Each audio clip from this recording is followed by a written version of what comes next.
Hello students, चलो अपने next topic पे चलते हैं। अब हमें समझना अपना सिंगल फेज डीसी और एसी की पावर को, ताकि हम थ्री फेज जनरेशन को अच्छे से समझ पाएँ। ठीक है, जैसे जो इलेक्ट्रिक पावर है ना, अगर हम ओम्स लॉ के अकॉर्डिंग अपना डीसी सर्किट की पावर देखें तो डीसी सर्किट में हमारा लोड कौन कौन से थे, अगर आपको याद हो। वहाँ पर हम इंडक्टर कैपेसिटर का यूज़ ही नहीं करते, हमारे पास प्योर रजिस्टिव लोड रहते हैं डीसी के। अगर आप पीछे जाएँ मेरी इन्हीं वीडियोज़ में, अब आपको पता भी है जो भी आप पढ़ के आ चुके हैं, तो वहाँ पर हमारा किसी भी तरह का कोई वोल्टेज और करंट के बीच में ना, नंबर एक तो यहाँ पे प्योर डीसी है, रजिस्टिव लोड है। अगर हमारा सिंगल फेस में भी प्योर रजिस्टिव लोड हो तो हमारी पावर ना इसी तरह की मिलने वाली, क्योंकि वहाँ पे इंडक्टिव नहीं, प्योर रजिस्टिव लोड था, तो किसी भी तरह का फेस एंगल में वोल्टेज और करंट के बीच में कोई डिफरेंस नहीं आएगा, एसी के केस में भी और डीसी में भी। तो यहाँ पे हमारी जो पावर है वो क्या रहती है, वोल्टेज गुणा में करंट। ठीक है, अगर करंट को ही हम वोल्टेज को हम IR करते हैं ओम्स लॉ के कॉरस्पॉन्डिंग, तो क्या बनती है हमारी इक्वेशन बन जाती है पावर की। एक तो ये फार्मूला बनता है I²R का, दूसरा हमारा फार्मूला बनता है V²R का, यानी कि हमने करंट को V/R कर दिया तो यहाँ पे V²R का बन। प्योर रजिस्टिव लोड है, चाहे आपका सिंगल फेस है चाहे आपका DC सर्किट है। ठीक है, DC है आपकी सप्लाई, या सिंगल फेस AC है। तो सिंगल फेस AC में अगर आपका प्योर रजिस्टिव लोड है ना, देखिए जैसे कि अगर हम आपका लोड क्या है, रजिस्टिव नहीं है, मतलब उसमें इंडक्टर कैपेसिटर भी लगे हुए हैं सर्किट में, तब हमारा पावर का फार्मूला क्या बनता है, तब हमारा पावर का फार्मूला बनता है VI cos φ। ये कौन सा है एंगल, कौन सा है, इस वोल्टेज और करंट के बीच का फेस डिफरेंस। मीन्स देखो ये मेरा ना सिंगल फेस AC का ना प्योर रजिस्टिव लोड की वेव फॉर्म है। प्योर रजिस्टिव लोड में क्या हो रहा है, जीरो से हमारा वोल्टेज शुरू हुआ है, 180 पे जीरो है, फिर 360 पे जीरो। सेम फेज में हमारा करंट फ्लो कर रहा है, ये करंट की वेव फॉर्म है दूसरी। ठीक है, ये प्योर रजिस्टिव था सिंगल फेस का, तो यहाँ पे एंगल क्या रहा, जीरो हो गया ना, रेजिस्टेंस कोई किसी तरह का फेस डिफरेंस नहीं है। जिस टाइम पे ये जीरो है वोल्टेज भी जीरो है, जिस टाइम पे यहाँ पे करंट 180 वहाँ पे वोल्टेज भी 180, जहाँ पे ये हाईएस्ट पीक है वहाँ करंट भी हाईएस्ट पीक पे है। एम्पलीट्यूड में जो फर्क दिखाया है ना, थोड़ा सा ये समझने के लिए, डिफ्रेंशिएट करने के लिए, वोल्टेज की वेव फॉर्म है, करंट की वेव फॉर्म है।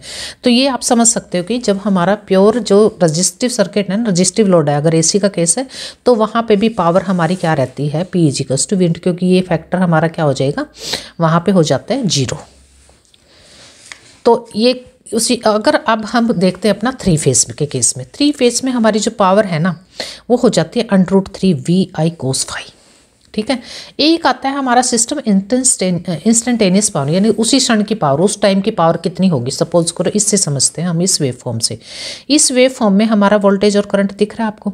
मान लो मुझे इस ΔT टाइम पे ना, जहाँ पे 90 डिग्री, इस टाइम पे मुझे पावर निकालनी है अपनी इस वेव फॉर्म के कॉरस्पॉन्डिंग। इसके कॉरस्पॉन्डिंग यहाँ पे वोल्टेज कितना है, मैक्सिमम जितनी वोल्टेज है वोल्टेज को हम काउंट कर लेंगे इस इंस्टेंट के कॉरस्पॉन्डिंग, और मैक्सिमम हम अमाउंट अपना करंट का भी माप लेंगे, मेजर कर लेंगे, दोनों को गुणा करेंगे तो हमारा उस इंस्टेंट की हमें पावर मिल जाएगी, जो क्या है T से रिप्रेजेंट टाइम के कॉरस्पॉन्डिंग। उस इंस्टेंट पे पावर क्या होगी, उस टाइम की वोल्टेज गुणा में उस टाइम का करंट। ये हमारी वेव फॉर्म किसके कॉरस्पॉन्ड है, इंस्टेंटेनियस पावर भी है, प्योर रजिस्टिव लोड के कॉरस्पॉन्डिंग बताई गई है। अब हमारे लोड के कॉरस्पॉन्डिंग पावर किस तरह से, किस लोड के टाइप में कैसे उसको पावर को नाम देते हैं। सपोज करो, देखिए हमारे ना लोड मोस्टली 3 तरह के लोड हम यूज़ करते हैं, रजिस्टिव, इंडक्टिव एंड कैपेसिटिव। या इंडक्टर लगे होते कॉइल्स, या कैपेसिटर्स, या प्योर रजिस्टर होते हैं।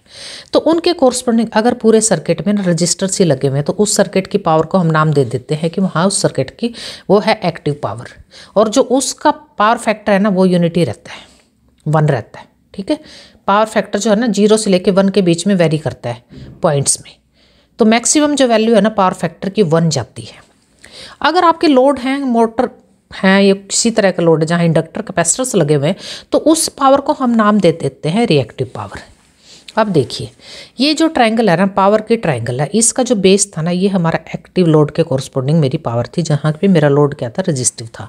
इस एक्टिव पावर को हम P से रिप्रेजेंट करते हैं। इसका जो हमारा परपेंडिकुलर है ये है मेरी रिएक्टिव पावर। ये कौन सी रिएक्टिव पावर है, जब लोड में हमारे इंडक्टर भी हैं, कैपेसिटर भी हैं, और इन दोनों का जो कंक्लूजन है, जो हाइपो है, उसे हम रिप्रेजेंट करते हैं अपेरेंट पावर से।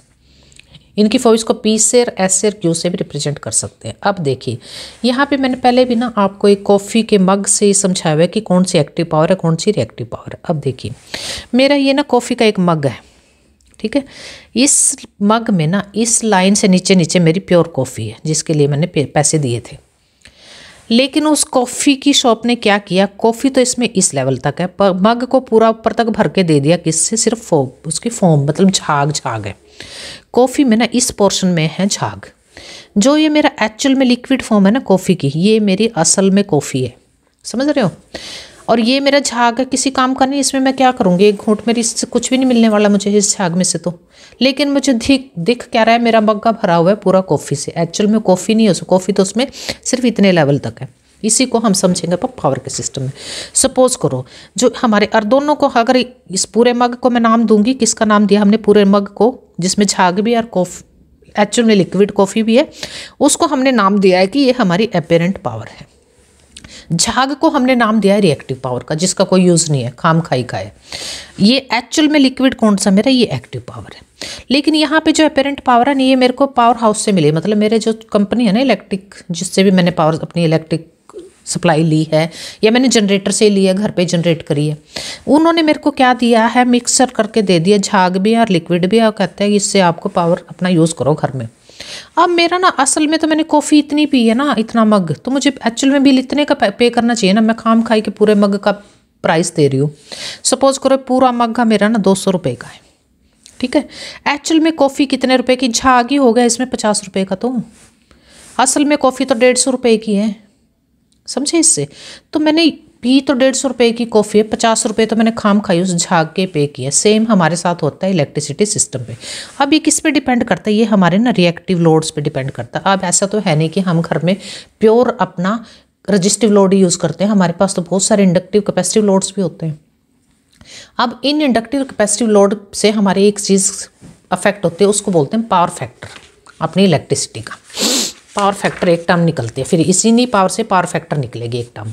पावर फैक्टर क्या होता है, पावर फैक्टर ना दिख रहा है आपको,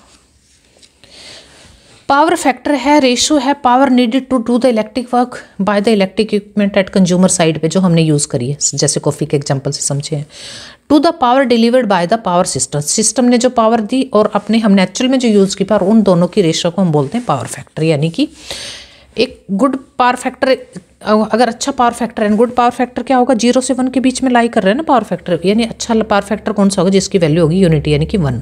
अच्छे पावर फैक्टर ही हमारे को बताते हैं कि हमारे इलेक्ट्रिक सिस्टम ना इफेक्टिव है, मतलब जहाँ से भी हमने बिजली ले रखी है अच्छा इफेक्टिवली काम कर रही है वो हमारी इलेक्ट्रिसिटी। अब पावर फैक्टर को क्या था रेशो, ट्रू पावर और अपेरेंट पावर, यानी कि एक्चुअल पावर जो हमने यूज़ करनी है अपने घर पे और जो हमारी कंपनी ने थी, उनके बीच की रेशो है। और इसकी जो रेंज है ना 0 से लेके 1 तक के बीच में लाई करती है। अब हमें पता है लेट, हमें पता था ना पावर क्या थी हमारे पास, VI cos फाई। अब ये जो cos फाई है ना, ये हमारा होता है पावर फैक्टर। ये कितना हो गया, P डिवाइडेड बाई VI, यानी कि एक्चुअल की active power divided by apparent power. अब अगर हम इसमें से करंट को निकालते पावर से, हम अपना इसी फॉर्मूले से, ये सिंगल फेस का सपोज करो एग्जांपल है पावर का, 3 का नहीं है सिंगल का ही है, तो अगर मैं यहाँ से करंट देखती हूँ अपना कैलकुलेट करके, तो करंट मेरा क्या बचा, power divided by V cos phi. यहाँ पे ये फैक्टर भी कांस्टेंट है, अब वोल्टेज भी कांस्टेंट है। वेरी कौन सा करेगा, ये करेगा। ये कब करेगा वेरी, ये मेरे लोड के कोरस्पोंडिंग इसमें वेरिएशन आएंगे। लोड कौन सा, इंडक्टर कैपेसिटर। रजिस्टर में तो हमारा क्या पावर फैक्टर, रजिस्टिव लोड में तो वेरी करेगा नहीं, वहाँ पे तो पावर फैक्टर 1 रहेगा, क्योंकि वोल्टेज और करंट के बीच में फेस एंगल 0 है, यानी कि कोस की वैल्यू 0 है, तो 1 हो जाएगी ना उसकी वैल्यू पावर फैक्टर की भी। अब घर में ना ऐसा तो है नहीं, रजिस्टिव भी लोड है, इंडक्टिव भी है, कैपेसिटिव भी है। अब मेरे जो इंडक्टिव कैपेसिटिव लोड्स हैं उसकी वजह से मेरे को क्या मिल रहा है यहाँ पे, अगर मेरे इस पावर फैक्टर की वैल्यू जितनी कम होगी कोस फाई, ये भी कांस्टेंट है ये कांस्टेंट है, तो करंट उतना ही बढ़ता जाएगा ना, ज़्यादा करंट होगा, ज़्यादा करंट आ जाएगा ना। क्या हो रहा है कि पावर फैक्टर हमारा कम हो रहा है। अगर ये हमारा यूनिटी है तो हमारा सब चीज़ क्या होगी, ये भी कांस्टेंट थे, इसके कॉरस्पॉन्डिंग हमें एक्चुअल में जो सही करंट मिल रहा है जितना हमारा रिक्वायर्ड, उसी के कॉरस्पॉन्डिंग एक्चुअल बिल आएगा। अब देखिए लो पावर फैक्टर की वजह से क्या क्या हमारे पास हानियाँ, हमें क्या क्या डिसएडवांटेजेस हो सकती हैं, होती हैं। सबसे पहले तो हमें क्या पड़ेगा कि हमें ज़्यादा कंडक्टर्स की जरूरत पड़ेगी। इसी इक्वेशन से अगर हम समझें, इस रिलेशन से, ये पावर फैक्टर घटता जाएगा, घट रहा है तो करंट बढ़ रहा है, करंट बढ़ रहा है तो उस करंट को फ्लो कराने के लिए ज़्यादा वायरिंग की जरूरत पड़ेगी ना सिस्टम को भी, ट्रांसफार्मर से, जनरेटर से, जहाँ से भी हम ले रहे हैं इलेक्ट्रिसिटी, तो वहाँ पे करंट को भी तो कुछ सपोर्ट के लिए चाहिए ना कंडक्टर्स। कंडक्टर क्या होते हैं, वायरिंग को कंडक्टर बोलते हैं, कंडक्टर कोई अलग चीज़ नहीं है, ठीक है। तो वायरिंग का हमारा खर्चा बढ़ रहा है यहाँ पे, अगर हमारा पावर फैक्टर लो है, ठीक है। दूसरा पॉइंट क्या आता है हमारा कि हमारी एफिशिएंसी है ना वो हमारी कम हो जाती है। अब लो पावर फैक्टर है, करंट बढ़ गया तो हमारे ना लॉसेस बढ़ जाते हैं, यानी कि जैसे कि ट्रांसफार्मर पे हमारे लॉसेस किस तरह के होते हैं, हमारे copper losses, eddy current losses, hysteresis, कई तरह के लॉसेस होते हैं ना उसकी वाइंडिंग्स में। तो करंट ज़्यादा होने से लॉसेस बढ़ गए, लॉस बढ़े तो हमारे पास सिस्टम अच्छे से काम नहीं करेगा, पुअर हो जाएगी उसकी परफॉर्मेंस। यानी कि सपोज करो 2000 वोट जो पावर आ रही थी ना, ज़्यादातर लॉस में चली गई तो हमें मिलेगी आगे कितनी, वो जितनी बचेगी उतनी मिलेगी, बाकी तो वेस्ट होगी लॉसेस में। ये किसकी वजह से हुआ, इसी लो पावर फैक्टर की वजह से हुआ है। अब देखिए लो पावर फैक्टर की वजह से दूसरा पॉइंट क्या आता है। अब जितने भी हमारे इक्विपमेंट्स है, सपोज करो हमारी एमसी बोर्ड ही है या घर पे हमने कोई भी जो भी इक्विपमेंट ले रखे, हमारी उनकी रेटिंग क्या थी, किलो वॉट एम्पियर में थी। इसका रिलेशन क्या है किलो वॉट एम्पियर का अपने पावर फैक्टर के साथ, ये होता है डायरेक्टली प्रोपोर्शनल होता है पावर डिवाइडेड बाय हमारा पावर फैक्टर। अगर ये लो है तो ये वाली रेटिंग इस रेटिंग के इक्विवेलेंट हो जाएगी। अगर इसके लो होने से हमारे जितने भी इक्विपमेंट्स थे, या तो सर्किट ब्रेकर्स हैं या हमारे ट्रांसफॉर्मर्स हैं, दोनों पे फ़र्क पड़ेगा। अभी हमारे ट्रांसफॉर्मर केवीए का था, अब हमें पावर फैक्टर लो था, हमें अपने अच्छे किस वोल्टेज के रखने पड़ेंगे, किलो वॉट में रखने पड़ेंगे, इस रेटिंग के ट्रांसफॉर्मर्स खरीद के रखने पड़ेंगे या सर्किट ब्रेकर्स भी चेंज कराने पड़ेंगे, क्योंकि पावर फैक्टर लो हो रहा है। इसकी हानि, इसकी ज़्यादा वो हो गया ना, काम बढ़ गया ना पावर फैक्टर जितना। अब देखो एक छोटे से एग्जांपल से ये पॉइंट समझ गए। अब वोल्टेज की रेगुलेशन पे फ़र्क पड़ेगा। चौथा पॉइंट अगर हम लें इसका, पावर फैक्टर अगर हमारा लो है तो हमें पुअर मिलेगी वोल्टेज रेगुलेशन। कैसे पुअर मिलेगी, ज़्यादा करंट है, ज़्यादा हमारा वोल्टेज के ड्रॉप्स हो रहे हैं कंडक्टर वायरिंग में। वोल्टेज ड्रॉप होने से हमारी क्या होगी, जो एक्चुअल में हमें वोल्टेज मिलनी थी वो मिल नहीं रही है, यानी कि वोल्टेज की रेगुलेशंस में रेगुलेट नहीं हो रहे। वोल्टेज 220 वोल्ट की मिलनी थी, करंट ज़्यादा था, वायरिंग का रेजिस्टेंस मिल के, यानी कि आई गुणा में जेड हो गई, ये क्या हो गया, वोल्टेज ड्रॉप हो गया। ये करंट गुणा में रेजिस्टेंस यानी कि impedance of the total wiring conductor, तो ये क्या हो गया आपका वोल्टेज का ड्रॉप हो गया ना। अब 200 में से वोल्टेज ड्रॉप होगी, सपोज करो यहीं पे होगी हमारी 60 वोल्ट, 230 वोल्ट मिल रही थी, तो हमारे पास कितनी बची है, 230 में 60 यानी 170 वोल्ट, यानी रेगुलेट नहीं हो रही वोल्टेज कम होगी ना हमारे फेस की। तो अब ये पॉइंट्स हो गए। अब फिर आता है हमारा कि पावर फैक्टर ना, हमारा लोड जो है हमारे घरों में, उसके कोरस्पॉन्डिंग किस तरह से हम उसको कैटेगराइज करते हैं कि किस लोड में कितना पावर फैक्टर हमें दे रही है पावर सप्लाई सिस्टम, यानी हमारे पावर हाउस जो हमारे इलेक्ट्रिसिटी सिस्टम है। अगर तो हमारे पास है सिंपल, हमारे पास हीटिंग डिवाइसेस हैं, जैसे अपने माइक्रोवेव वगैरह या लाइटिंग के लिए बल्ब्स हैं, फैंस हैं, ट्यूब्स, इसी तरह का नॉर्मल अपना जो सिस्टम है ना घर की सप्लाई का, तो वहाँ पे जो पावर फैक्टर की रेंज रहती है ना जो हमारे घरों में, वो भी हमारी लाई करती है बिटवीन 0.95 से लेके 1 तक, यूनिटी तक। ठीक है, अगर हमारे पास है सिस्टम, अगर हमारे लोड्स मोटर्स हैं मेरे पास, मतलब लोड में हमारे पास इंडक्शन मोटर्स हैं, जहाँ पे ज़्यादातर क्या है हमारे लैगिंग पावर फैक्टर यानी कि इंडक्टिव लोड्स हैं, कैपेसिटिव लोड्स हैं, वहाँ पे जो रेंज रहती है ना पावर फैक्टर की, वो रहती है हमारी 0.5 से लेके 9 तक, 0.9 तक। और अगर हमारे पास हैं सिंगल फेस मोटर्स हैं, उनका पावर फैक्टर और भी कम हो जाता है लैगिंग, यानी कि 0.4 से लेके ये रह जाता है 0.9 तक। अब अगर हमारे पास कोई इलेक्ट्रिक वेल्डिंग इक्विपमेंट है, उसका पावर फैक्टर बिल्कुल ही कम हो जाता है। कितना लाई करता है उनका, 0.2 से लेके 0.3 तक। तो ये लोड के कोरस्पॉन्डिंग हमारे कैटेगराइज है कि पावर फैक्टर हमें। अब हमारा घर का जो लोड है ना मोस्टली इस रेंज में ही आता है, हमारे घर पे जो हम इक्विपमेंट नॉर्मली डोमेस्टिक यूज़ करते हैं अपने डेली यूज़ में, तो हमारा ये वाला पावर फैक्टर हमें मिलेगा। अब इसके कोरस्पॉन्डिंग देखें हमारे बिल पे, हमारे उस पर क्या फ़र्क पड़ता है। सपोज़ करो हमें ना 2000 वॉट मिल रही है पावर 2 kV, ठीक है, और हमारा जो पावर फैक्टर है ना वो है 1। तो इस केस में तो अगर मैं देखूं तो 2000 पावर फैक्टर की केवल क्या है, रेंज क्या है, 1 है, यूनिटी है, अच्छा है पावर फैक्टर। तो मैं कितना, ये मेरे को सप्लाई में मिली है पावर हाउस की तरफ से, इतने वॉट मिल रही है, और मैंने यूज़ करने एक पावर फैक्टर है मेरे लोड के कोरस्पॉन्डिंग, और मैं कितना एक्चुअल में कितना यूज़ करूँगी इसको, 2000 गुना में 1, यानी कि मैं पूरा वॉट को यूज़ करूँगी इसको। सपोज़ करो मेरे यहाँ पर पावर फैक्टर हो जाता है 0.5, तब मेरी यूटिलाइजेशन कितनी बचेगी, आधी बचेगी।